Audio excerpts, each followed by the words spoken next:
Hey y'all. Lately, I've been thinking about going outside to see the world. See the beautiful nature, and the grass, and the animals, and just get to know it a little bit. This fucking sucks! If only there was a way to touch grass while being in air conditioning. Zelda Breath of the Wild came out to complete critical acclaim. Well, that was at least the notion at the time. Up until this point in the Legend of Zelda series, each game followed a very traditional journey. The game would typically start with a long, drawn-out tutorial. Then each game would have at least 4 dungeons, and each would end with a boss battle.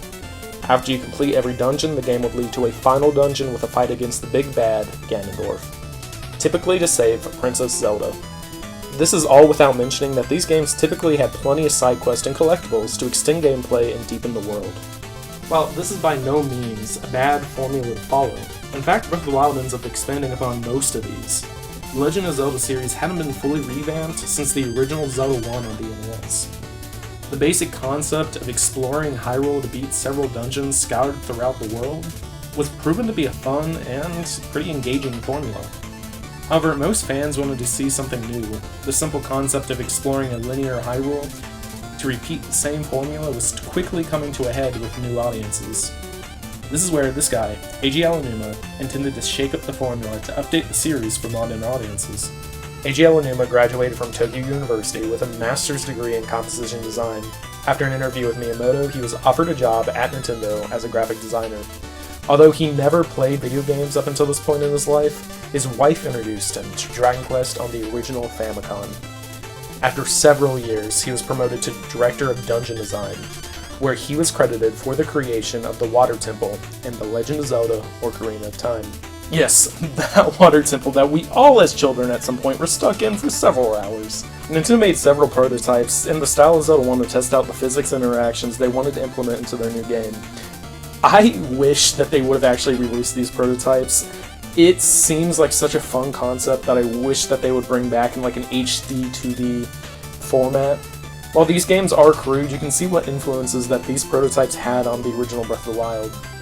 Eiji Aonuma explained that in the original SNES and NES games, you had a vast world to explore without very many limitations. Yeah, because this is true freedom right here. However, after the transition into 3D games, you couldn't really allow this freedom because of either progression or processing issues within the games. I tend to forget just how old some of these games actually are, probably because I was busy being a fetus back in 2004. However, it makes complete sense that the limitations of the hardware at the time had negative effects on the developers' visions. Which brings me to the Wii U. Nintendo finally thought that they had a powerful enough system to let Zelda jump into an open world format like they always hoped for. Because this thing was just known to be the powerhouse of its generation. In this first look, Nintendo revealed that yes, this is a new Zelda game, and yes, it would be open world. After they talked about the game over just a still image, it shifts to a cutscene that wasn't actually in the game. I will give the advertisement division this, it's a really cool trailer. While it doesn't exactly happen in the game, it is a good representation of what the combat in the game does kind of feel like. As I sort of alluded to earlier, this game got continuous delays. Its original release date was around 2015 for a midlife save of the Wii U.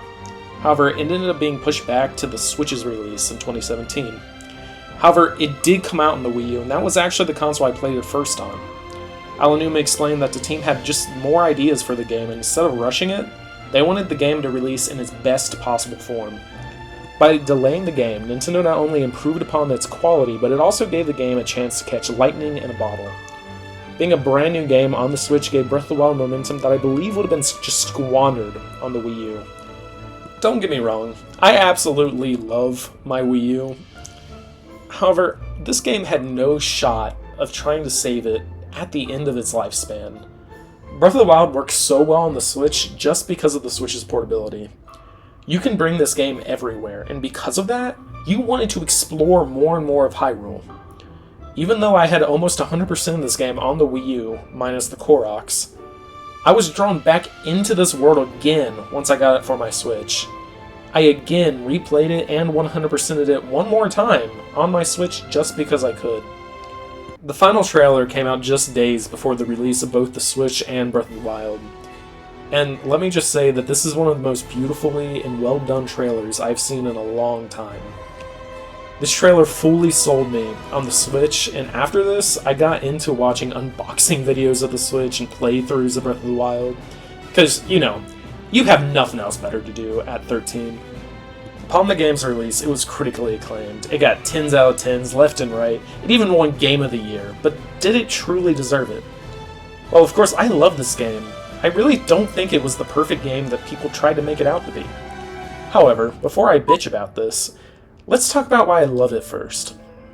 While the Zelda team accomplished so much through Breath of the Wild, they had one major accomplishment that truly made this game amazing. They finally made Zelda open world and open choice again. You were not forced to take one path or to find one solution to a puzzle. This is something that the original Zelda did pretty well. If you wanted to brute force your way through the game with just solid combat with a stick, you could. You could also find a special weapon or methods of fighting that were less direct and would let the player choose what they wanted. While some puzzles had some clear-cut solutions, you could also try different methods to solve the same issue. I remember watching a playthrough just after I finished the game, where somebody cut down a tree to cross a cliff, while I went over to the wall that connected each side of the cliff, and I just used food buffs to climb across. This level of freedom combined with solid combat and fun puzzles created a game of infinite possibilities. This removed my least favorite part of some 3D and even 2D Zelda games. What the hell am I supposed to do here? The cardinal sin of most video games is not allowing the player to figure out what to do next. And sometimes it is my fault for just being fucking stupid. But others, it's like, wow, I'm sorry, I didn't know that I need to do a backflip, fart, then climb up a ladder only to jump off, do another backflip to unlock a special loading screen. I swear, some video games just make it their goal to have poor game design. Now, if you're one of the people that claim they miss the old challenging game design, why?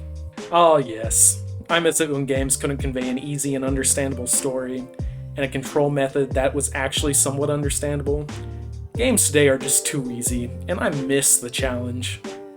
Have you played Techno Bowl? It fucking stinks! Have you tried playing a current game that has proper difficulty settings? It's really not that easy, but I digress. Breath of the Wild, for the most part, escapes any need for a guide, because the devs really want to give you as many options as possible. Now, I'm a firm believer that gameplay is what everyone fell in love with this game for.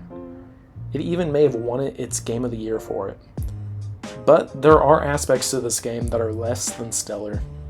This is not to say that Breath of the Wild's music is particularly bad. It actually fits the game pretty well. In fact, if you compare the soundtrack to other soundtracks at the time and even now, it still holds up pretty well. However, it's not the same level of music that we have come to expect from the series. If you go back to Ocarina of Time, Majora's Mask, even Wind Waker has some of this music to where you can just throw on your headphones and listen to it outside of the game. I also feel like the enemy and dungeon design could have been far better. A lot of the enemies in this game are the exact same, just in different colors as you progress through the story. All the boss battles are the exact same character, and there are very few mini-bosses scattered throughout the world. The dungeons look practically the exact same, except for Hyrule Castle, which is the closest thing to a traditional Zelda dungeon. The map can just feel empty at times. The Great Plateau is by far the best designed area of the map. The Koroks, the shrines, the enemies, they're all spread out with a very good distance in between them. However, the second you get off the Great Plateau, the world starts to spread out and there are less and less things to do on average for the space provided. Now is as good a time as any to mention weapon degradation. Yeah, people fucking hate this. Weapons break far too often in this game. However, personally, I really prefer it. It can be annoying when a weapon breaks in the middle of a fight, but I think it adds to the strategy and the difficulty of the game, especially in the hard mode. This is not to mention the story. While I like how the memories are handled, and I actually think they tell a really good, simple, basic story, I do wish there were cutscenes that were just scattered throughout Hyrule that you could activate by talking to somebody or doing a side quest.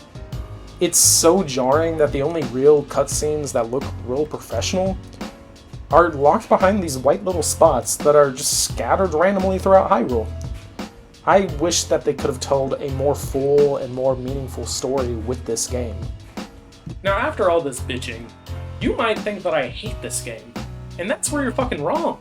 I absolutely love this game. I would go as far to say that Breath of the Wild is probably my favorite game of all time. However, I do believe it has flaws, and even if I am nitpicking this to the absolute extreme, the art style is probably my favorite art style in any video game. The exploration is some of the best I've experienced, and even though I've complained about the music, as I said, it's really fitting for the game. Now, you may be hoping that this video should be almost over. I've already gone through all the things that I like and dislike about the game, I've given you a brief history, and your attention span's probably not here anymore. However, I dare you to leave. We still got one more thing to talk about, and that's DLC, baby. Breath of the Wild's DLC had 3 waves of content.